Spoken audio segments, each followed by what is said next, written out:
Chicago, Illinois, Startup Hype Man presents the Goat to Market Show. What's up, everyone? I am your host, Raj Nation, the founder and chief pitch artist of Startup Hype Man. This podcast is where we bring you founders, company leaders, and creatives who are building it, who are doing it, who have been there and done that. And they pull back the curtain on their go-to-market strategies so that you can build a venture that you love and become the GOAT of your industry. Want first listen on episodes before anyone else? Subscribe to our newsletter at startuphypeman.com. You will get alerts every Sunday morning when we release new episodes. All right, let's hear how today's guest is becoming the GOAT. Ladies and gentlemen, making his way to the microphone from Scottsdale, Arizona, and currently residing in Redwood City, California. He is the CEO and co-founder of WorkRamp. Please welcome Ted Blosser.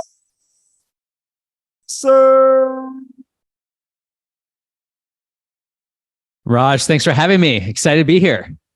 I'm excited to have you on here. He is Ted Blosser, like I mentioned, co-founder and CEO of WorkRamp.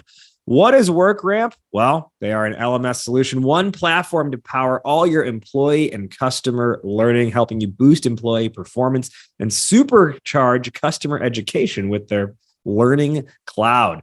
So it's a way to get your team ramped up, onboarded, trained, and continuing to be the best performing team they can possibly be. WorkRamp has done a lot in not that long of time. They have managed to raise $67 million since their inception, just in the mid-aughts, I'd say, or actually I misquoted. The aughts are pre-2010, right? So post-aughts, since their inception in 2015, they've been able to raise $67 million from the likes of Salesforce Ventures and others. On top of that, they've got over 100 employees at this point with 1 million plus users and over 600 customers. A lot of good stuff working in their favor. And today's conversation is one I think you're all really going to love, because we are talking with Ted about how they scaled from 1 million to 10 million and what goes into that. So first off, Ted, once again, welcome to the show. Why is this on your mind and why is this important to you? Raj, I think that almost zero, let's call it 0 to 10 million phase is crazy. And we're one of the weird companies that took forever to get to 1 million ARR. Lots of trials and tribulations. Almost had to shut down the company a few times, and it took us a while to get there. But once we got there, that 1 to 10 was a lot easier for us. And happy to kind of share the differences between those. Let's call it 2 phases of the business. Yeah, and we're going to get a whole lot more into that, but let's take a minute and learn about you as a person. Now, before we went on air with this, you mentioned you actually were born and spent the first 4 years of your life in Taiwan. Now that's, you were very young at the time. I'm sure you have minimal memories of it, but what memories do you have of that time? And how do you feel that early part of your life living there, what kind of effect or impact has it had on you overall? Yeah, for sure. And for background, for anyone who can't see on video, I am half Taiwanese, half American. My dad was an expat who lived out there, and I've lived there for the first 4 years of my life. And that's a great question. I think the big impact on me was actually a cultural impact. I think having the discipline. My mom grew up in a poor rural area of Taiwan on a farm where they could barely afford the fish they need to put on their plates for dinner. And she just had this extreme sense of discipline that she really instilled in me as I came back to the States. And I think that was probably the biggest impact on me personally, is I've carried a lot of that, let's call it culturally ingrained discipline into how we even work here today at WorkRamp, and trying to build the best company we can in our category. So great question, though. Well, I'm going to fast forward it a bunch from there. You went to college for electrical engineering, and you are now a tech founder. When you were in college for electrical engineering, what did you think your career was going to be? Yeah, there's a really funny story around this.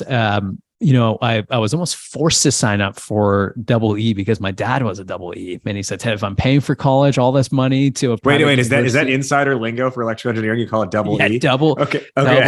Double E. My claim to fame is the only position I ever won was the president of IEEE, which is the big club there. But that was probably the only thing I could win in college. But to answer your question, there was this interesting point in time where we're all interviewing senior year. Everyone's going nuts at the career fairs. And I was interviewing at Cisco Systems where I got my first job. And they said, hey, there's 2 lines here. Which ones do you want to interview for? I go, well, which one makes more money? And they go, this line. And it turned out to be the account executive line. And I was supposed to be going down the systems engineering line. And that actually just changed my career trajectory. I went down the wrong line, became an account executive, but a technical one. And it really changed my whole kind of career journey from there. But yeah, it was one of those things where it kind of just worked out after getting that degree, and the background has served me pretty well through the rest of my career. So talk us through the journey to starting WorkRamp. And, I gave a very, very quick background on the company, but maybe give our listeners a little bit more understanding of what WorkRamp is and how you even had the idea and decided to start this in the first place. Yeah, for sure. So we left, me and my co-founder, Arshmand, he was at Box with me as well. We were at Box. I was there for about 5 years. He was there for about 3.5 years. And I don't want to overlook, by the way, prior to Box, unless Box was originally called Stuffbox, because you were also at another company called Stuffbox. That is coincidence, still own the domain. So if anyone wants to bid on it, let me know. I was just cleaning that up the other day, my GoDaddy account. But it was a failed startup. There's a great story around that failed startup. It was a Pinterest before Pinterest for the wrong demographic. It was for men 16 to 25. No one wanted to use it. Busted pretty quickly. But then then you said, hey, this other company has half of our name. Let me go work there. Yes, exactly. A humbling experience. But I basically said, hey, I need to rebuild my savings. I need to get to a place where I can go learn from the best. And so that was why I joined Box and then jumped into WorkRamp. But to answer your original question, we spun out to go build WorkRamp actually very opportunistically. We said, hey, we have a skill set in SaaS. Arsh could build, I could sell and build product.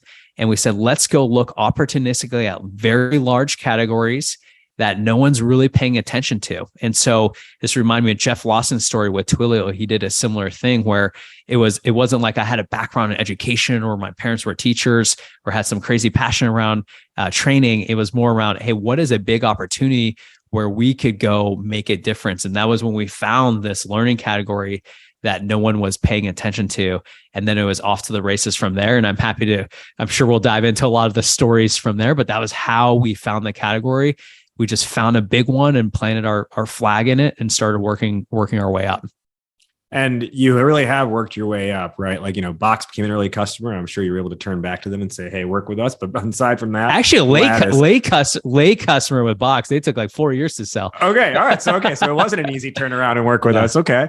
So that's good to know. Lattice, Outreach, some of these like major, like enterprise tech companies at this point are customers of WorkRamp. So let's dive into our main conversation for today, which is that journey of scaling from 1 to 10 million. But what's interesting is we could have titled this scaling from 0 to 10, but we specifically chose 1 million as the starting point. And that was, by your request, actually. So how would you characterize the difference between going from 0 to 1 million versus 1 to 10 million? Yeah. Those are very distinct phases in the business. I remember our $1 million celebration. There's about 8 of us, went to Napa, got to hang out as a team. But that 0 to 1 took about 3 years. And I had so many naysayers at that time. Like, look, this is 3 years going and you're not even at million ARR. Like I felt like I was disappointing investors and my employees. Like that was a hard slog. And it had a whole set of challenges that were very, very different than 1 to 10. Once we hit 1 million, we kind of could see the writing on the walls. Like, hey, we can go hit 10. We just have to do X, Y, and Z correctly. Whereas 0 to 1 is very uncertain. And we'll talk a little about that. That was our phase of getting to what we call go-to-market fit. And I like to say go-to-market fit instead of product market fit for certain founders, because a lot of the time it's more around go-to-market fit. And so that was that 0 to 1 phase. And then 1 to 10 was really about starting to learn how to scale. And that happened much more quickly for us. We went 0 to 1 within about in 3 years. And then we went 1 to 10 within about 18 months from there. And so that shows you kind of the difference in scale of how long it took to get to that first milestone, and then how much faster we could hit escape velocity afterwards. So let's kind of walk it back then. I think go-to-market fit is not a term that most founders are familiar with. They've heard product market fit. I don't like that term, but I do think this go-to-market fit is interesting. When you say that, what do you mean, and why do you think it's that versus product market fit? Yeah. So this is specific to, let's call SaaS companies who are building solutions in existing markets. And even if you don't think it's an existing market, it probably does exist by this point. There are very few SaaS companies that are kind of getting invented out of thin air that people haven't thought about or haven't tried to sell. And early on, I always thought that the product was always kind of there. It was like the LMS category itself was a 20-year-old category. And it was like, look, the product's not rocket science. Yes, we are using new technology around it. We had the latest and greatest in front-end UI. We made it highly integrated, had it very data-driven. So all the things that maybe the legacy incumbents couldn't have, but the product was more or less there. What we struggled with was, how the heck do we sell this and bring this to market? I'll give an example. There's a point in time in around 2016, 2017, where all in one day's work, I was selling to a nursing home in New Hampshire, a biking company, I think is in Ecuador or Colombia, a trucking company in Chicago, and then Square, the company Square, or now known as a Block, out here in San Francisco on an onsite. And so you could see how you have literally four different companies, 4 different personas within those companies, all different sizes, all asking for different things, all using the same product. And so that problem really perpetuated to why we couldn't really sell much. And I remember sitting down with Steve Laughlin from Relate IQ one day. I called him up. I said, hey, I need some advice. He brought me into the Relate IQ office and said, Ted, you were just all over the place with your go-to-market. Like, you need to go decide on. It was like go-to-markets, plural. Like, yes, yeah, exactly. Like, what are you doing? And he just wrote this simple chart on a whiteboard. I still remember it vividly.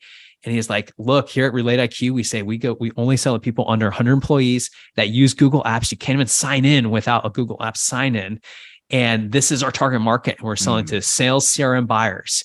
You need to go figure that out for your category. And that's exactly what we did to go get to that go-to-market fit. And once we did that, there's, obviously a little tweaks on the product, and we prioritized a few features over other features that were, let's call, a little more specific to the go-to-market that we were going after now.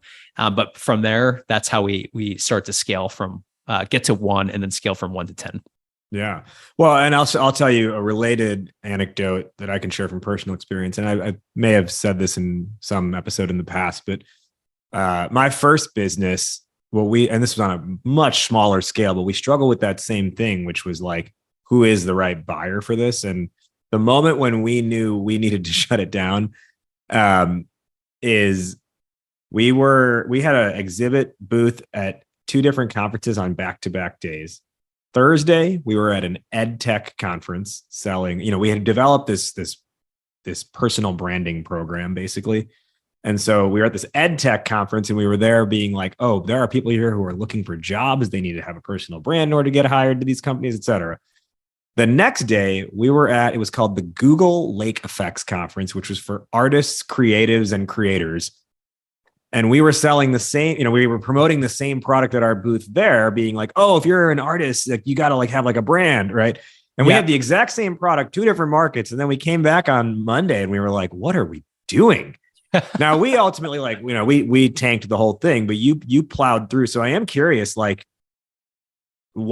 didn't you just give up in that moment and be like, we don't have a market for this. We can't figure out our market. We're doing the wrong thing. You persisted. Yeah. You're spot on. And we persisted, and there's a lot of turmoil internally to figure that out. It's like, hey, because once the counterintuitive thing is, as a startup founder, and you've probably heard of like the Paul Graham trough of disillusionment, where it's like you think you're going to take over the world and you drop into this trough of sorrow and then kind of work your way back up. I was basically, when we were working with all the personas, we thought we were going to take over the world. We could serve all the personas. And then we dropped into this trough of disillusionment, and working your way out was choosing one of those personas. And it was hard. It was like, we had to get people on the bus and off the bus. Some people off the bus who self-select as like, look, I'm not buying into just this one persona, and it seems like a small vision, but it's what we had to do, right? But it was pretty obvious. We kind of knew it the whole time, which ended up being the sales enablement persona at companies under 250 or 300 people. Like that was, and mostly high tech Bay Area. That was how focused we got. But it felt right. We kind of knew that in our heart of hearts the whole time, but we were afraid to jump all in on that. But we knew it was there, but it was like, do we have the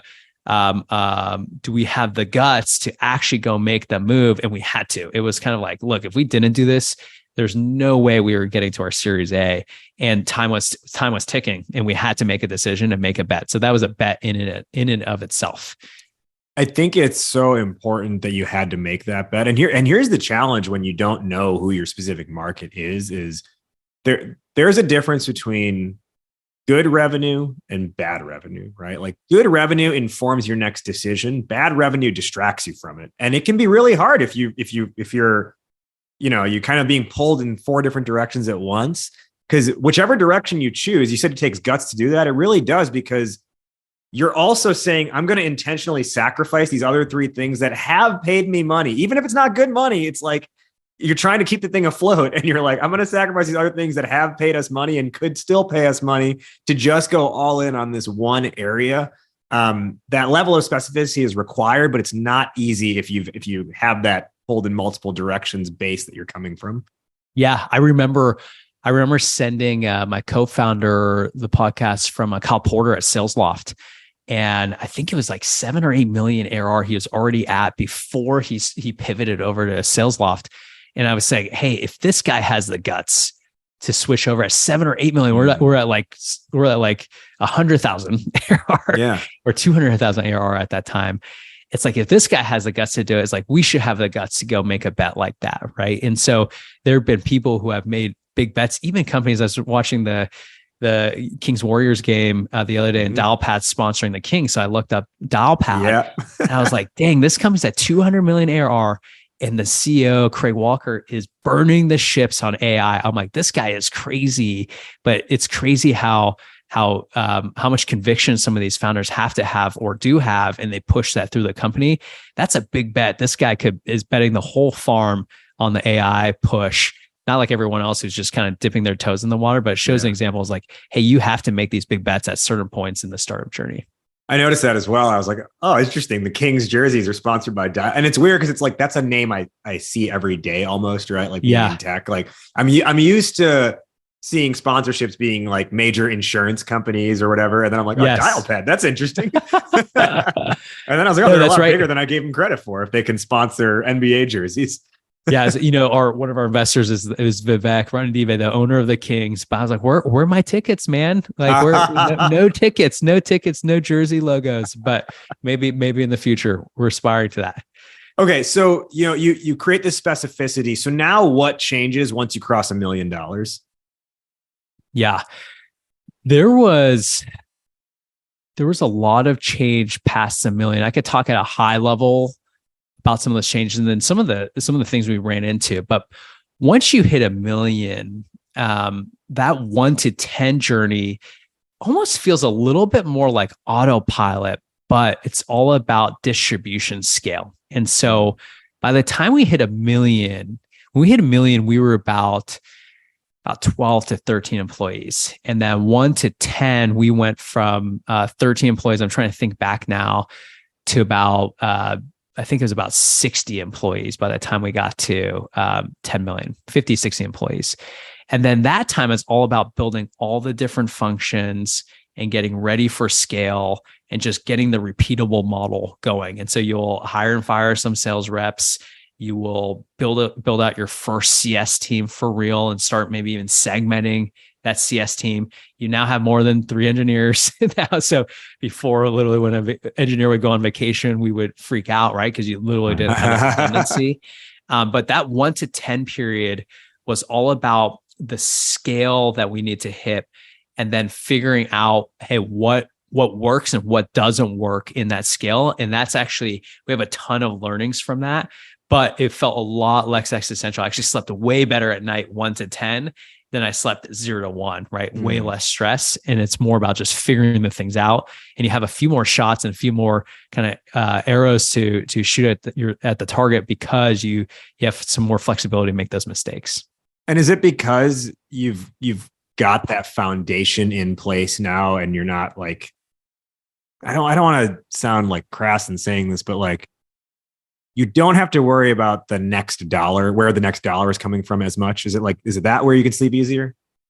Yeah, I would say, to be very specific, the point where we really felt comfortable was after our Series B. So our Series A, you raise 8 million, and $8 million bucks, you can only make a few mistakes and die. Then when you raise your Series B, so we raised our Series A in April 2019. We raised our B a little bit after the pandemic. So that was November 2020. And that was a $17 million Series B. And that was right around 4 million ARR. But once we got that to that scale, you kind of knew you weren't going to die unless there's something existential like the SVB crisis, which probably caught us all off guard. But after that point, you could kind of sleep better at night, because you can screw up more things and not die. And so you could have employees leave, you could have a wrong go-to-market model. We'll talk about one of the mistakes if we have time, where we went upstream to enterprise too quickly, and we could recover from that mistake. And so there's just a lot more mulligans you can have once you're kind of in that 1 to 10 scale. Whereas before that Series B, and especially before that million ARR, you can't make that many big mistakes and survive. I do want to get into that. And I also want to get into how you started to expand the product as well. But on that note, as we think about product here, and everyone listening, I want you to just take a moment to reflect on, what are you doing with your product, and how are you building it? How are you building it from day one, and how are you scaling it up? If that's an area where you need help, well, guess what? We've got some friends named Akava. They are the software development partner that's going to help you go from 0 to 1. So as I like to say, whether that's blockchain or no chain, or Web3 or Web2, or it's a mobile app or a B2B SaaS like WorkRamp, Akava builds it at startup speed and enterprise level refinement. And that's why startups like Stride Health, Haveno, Olive, Side, and so many more trust Akava from their first dollar all the way to their $1 billion valuation. And they're here and they're ready to help you become the GOAT to market. Just recently, I referred one founder to Akava because they said, hey, we're about to onboard these new enterprise clients, and we got to make sure that the tech doesn't break. There was another founder who was like, hey, like, our app can only do this much. We need it to get further down the roadmap to get here. And I was like, talk to Akava. If you haven't even built your app yet, talk to Akava. Their co-founder is separately a tech startup founder himself, aside from launching this. So, he knows exactly, and he's built into the ethos of the team there. They know exactly what you're going through on your journey, and at what stage you need to make what decisions to make sure your tech is going to be solid and not break as you grow. So Akava is where it's at. If you want to learn more, just head to akava.io. That's akava.io. Today on the Goat to Market show, we're with Ted Blosser, the co-founder and CEO of WorkRamp, talking through their journey of scaling from $1 million to $10 million. So Ted, before the break there, you mentioned the mistake of going upstream too quick. Share more on that. Yeah, this is one classic founder mistake we made, where when you're sitting in the boardroom, when you're scaling 1 to 10, the natural reaction or prevailing wisdom of most board members and even internally was, hey, let's go well hunt. Let's go upstream. We had a couple big wins under our belt that we had closed. These are like the Workivas of the world, the Boxes of the world. And we said, hey, you know what? We could go do this at a 10x scale, right? Let's go get every other customer that's enterprise onto our product. And I was more comfortable in enterprise personally. I came from Cisco, so I understood how to value sell. I knew how to sell to executives. And so we spent a good, let's call it 6 to 9 months prepping our team to have basically a big bet mindset. So they would have to go get big bets in their pipeline. They would have to learn how to sell to executives. We would have account planning sessions. We just pretended like we were enterprise vendor. And what happened at that time, our next, let's call it 20 deals, we won like our win rate was like a quarter of what it normally was. We were just losing these deals left and right, and we weren't even getting close. It wasn't like we were second and we basically missed the final mark with maybe some execution issues. We were like fourth, fifth, sixth in a lot of these evaluations. We weren't even close. And it was a good humbling lesson is like, hey, even though you've won a few deals that you might have been lucky on, or you had some strong champion come inbound, doesn't mean you're ready to go.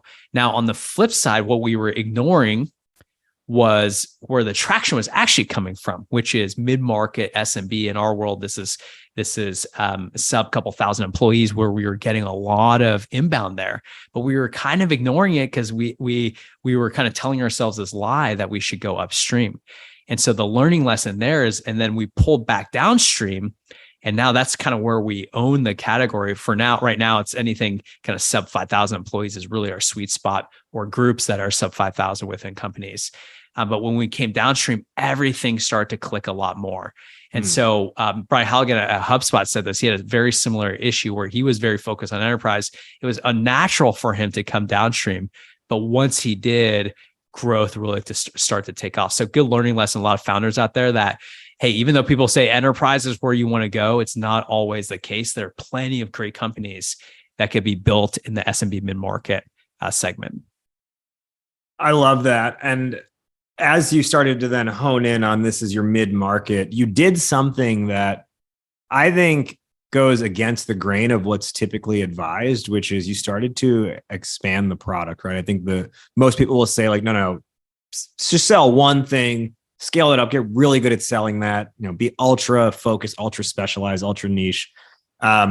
Around the $2 million mark, though, is when you started to expand. You launched your second product. So what was the second product versus the first? And why did you decide to, buck conventional wisdom? Yeah. This is really unique to us as well, too. And it was a hard decision to make. I had to pull the whole company along. Most people didn't think we should do it. And in our category, there's really two types of learning. There's internal learning and there's external learning. And so internal learning is where you train your employees. External learning is where you train your customers and your partners. And what we decided we needed to do was go build this second product, even though we were at only 2 million ARR. This is a lot like Atlassian, who built both Jira and Confluence at the same time. But the reason we had to do this is because every deal we were in was feeling like a knife fight. And so every deal is all about execution. We were competing against competitors like the Lessonlys of the world, Absorbs of the world. Every deal was like, hey, could we flawlessly execute? And so what we realized is, hey, we need to go play chess while everyone else is playing checkers. And so when we released that second product, what it allowed us to do was significantly increase our win rate, because the conversations were totally different than we were having before, because we had this whole second product on the playing field. And so we essentially changed the name of the game to switch around how we can actually go impact the market. Now, you've talked about understanding the market and the category that you play in. One of the things you talked to me about earlier on, before we were on air, was this idea of category creation, right? Which I'm a big advocate of. I like to champion that. You had previously told me like, I don't know. I think maybe it's not so much about category creation. So what's your stance there? Yeah, it is really interesting. I had this book recommended to me.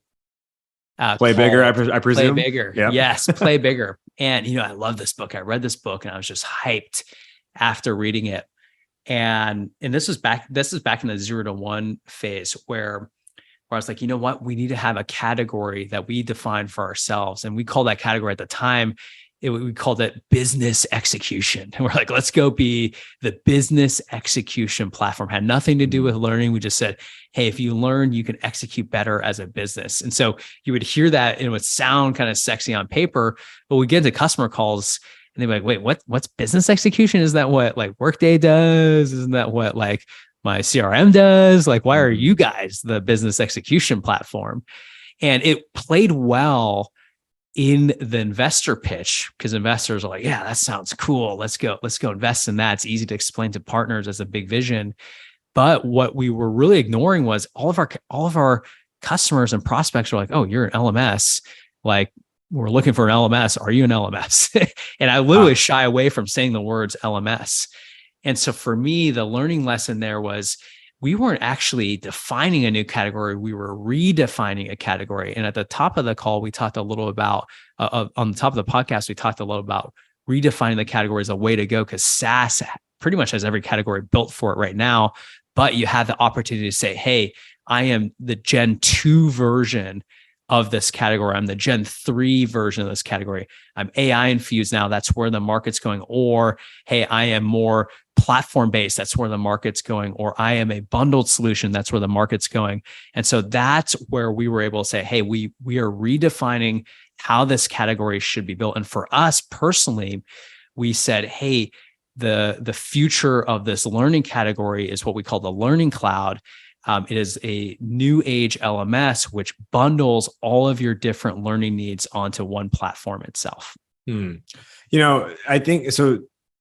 What I'll share sort of in response to that, like for our clients at Startup Hype Man, specifically our sales narrative clients, what we work to accomplish is them carving out their own category. However, what we don't obsess over is what is the name of the category. It's more so, can we develop a narrative that gets people to think differently about their situation? And the name can be figured out like once you've kind of started to bring people, into a certain promised land. But I don't know how this collides or aligns with the play bigger philosophy, just because I can't remember everything from the book off the top of my head. But like, I don't think you have to on day one necessarily be like, it's this category. I think you need to start talking about it in a certain way. And then through that, if you find a different name for it, great. Or if it's technically the same category, but you're executing on it in a, totally unique way, then you've started to shift the mindset of who's there. And the other thing this makes me think of too is like recently inside of our founder community, Go to Market Club, we did a strategy drop, which is our monthly workshop series. And it was on building your brand's keystone beliefs rather. And one of the big exercises we went through in that is how do you tell your market how they should be thinking about their situation, their problems, et cetera. And one of the phrases that came up was like almost like a template phrase is, here's the state of this, or here's the issue with this. Most people think it's a this problem. It's actually a this problem, right? Like I think a random example that I thought of was like, if you take Peloton, right? It's hard to get motivated to work out at home. Most people think it's an equipment problem. It's actually a community problem, right? Like then now you get someone to be like, wait, what do you mean when you say that? And I feel like similarly, you were injecting your brand, WorkRamp's brand, like keystone, cornerstone beliefs into these conversations. Yeah. What we were missing though, and exactly in that Peloton example, I'll give you more of another example I had when I was evaluating other software earlier on when we bought Gong. And Gong did something really smart against Chorus. It's the call recording software. If you're not familiar, if anyone's not familiar with that, and you were buying them because they had the baseline functionality. So you would get on the call, and be like, "Hey, do you have call recording? Show that to me." And that's similar to us. It was like, "Hey, are you an LMS? Show me your LMS features." That's fine. You need to make sure you check that box on the call. But if they're taking 10 vendor calls, and we were taking a couple vendor calls, you need to lay the foundation of how you're different. And then the Gong example, the way their difference is they say, hey, we do call recording, but what we're really doing is revenue intelligence. Let me show you these 3 or 4 other things you're doing. And that was what we missed in the pitch. We were only showing the 3 to 4 other things we were doing differently. So that was kind of like, hey, that was the new fun stuff. Executing on the basics, but not executing on the basics. Yeah. Which is usually what I see startup founders make the mistake of. They just go jump to the shiny, fancy differentiators. You need to talk about that, but you need to make sure you get the checkbox checked for why they're cutting a check in the first place. And then over time, you can upsell them, cross-sell them, and get them into other products. But you got to make sure you get the core category, core budget locked in first before you explain the differentiators. But you should always explain the differentiators, because that's what they will remember, and that's what's going to win you the deal. The Gong Chorus War from 17 or 18 to 2021. I think there should be a book written about that, and Apple TV Plus should commission a show on it. There was a fantastic LinkedIn thread. I don't remember the author who I think it's the outreach guy, right? I think so. He was like, I had a front row seat to the Gong Chorus War. And one of the things he talked about in that was, so to your point, was like, he said, Chorus continued to trumpet their technology. Gong trumpeted the market and the utilization of the technology. Yep. Even though they had, they were fundamentally building the same things, right? One spoke to it in more or less customer language. The other one spoke to it in engineer language. Yeah, for sure. Conversational intelligence versus revenue intelligence, just right there, right? It's like everyone in a company has conversations, but not everyone in the company works on revenue. So let me do one final question here before we begin our wrap up. We've talked about the journey of 1 to 10. What are your early predictions here in the next milestone, which would be 10 to 100 million? Man, this will be a really fun and interesting time. Obviously, our next milestone we're trying to get to is $100 million. And what's interesting? I talked to a lot of founders, and so many companies stall. I would call it between 25 to 50 million ARR. That's really, I call it like the slowdown period. That's the period, whether you're going to make it to become a IPO-able company, or if you're more of like a private equity company, or let's say you transition a little more into bootstrap lifestyle type of business. And for us, the thing we need to nail, and I got this advice from Jack Altman, our board member, CEO of Lattice, is the thing that accelerates you in these phases these days is continued product innovation on your market. And so for us, we took an approach where we're going down market, bundling learning solutions. We want to handle every single learning program within a company and leverage product momentum and innovation coupled with great distribution. And we think that's what's going to get us to 100 mil. And so right now I'm literally spending half of my time on product R&D, making sure we're rolling out the right products. We have a lot of great products in the pipeline. And then 2, making sure we have a really well-oiled machine on the go-to-market front. The companies I think that slow down in that time period, like I mentioned, are usually not executing on one of those fronts. Either they kind of stop innovation and focus too much on go-to-market and distribution, or they do a lot of innovation and they just kind of mess up their go-to-market. But if you have to nail 2, unless you're just money's just falling in your lap and you stumble on something crazy. But usually at enterprise SaaS, you have to nail both of those really well to propel into 100 million with momentum. And so, and not be a geriatric by the time you get to $100 million. So let's begin our wrap up. Where can our listeners find you and learn more? Yeah. So personally, you can find me on LinkedIn. That's where I spend most of my time. So I connect with anyone on there. So just send me a connection request to the profile name Ted Blosser. If you want to learn more about the company, WorkRamp.com is our domain. You can connect there as well. Who is one person you want to shout out who's been influential in your journey? I'll shout out someone recently that's a little more top of mind, our CRO, Lori Jimenez. She just came on board. She was a former colleague of mine, but she's really brought in a new perspective, a new sense of rigor and discipline into the company. Really great culture fit. And she is doing a great job as our new CRO. Really excited to see what she's going to bring to the company. We'll now do our top 1 or 2 lessons or takeaways for the listeners based on our discussion today. I'll go first, and I'll toss it over to you.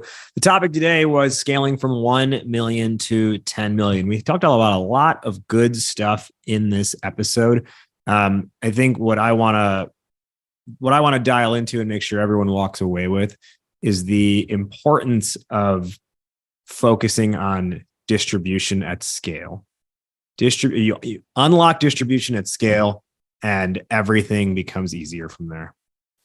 Ted, 1 or 2 lessons or takeaways for the listeners? Yeah, I think the biggest thing, this is just a theme across a couple of topics we talked about, is just don't be too proud or tied to your idea.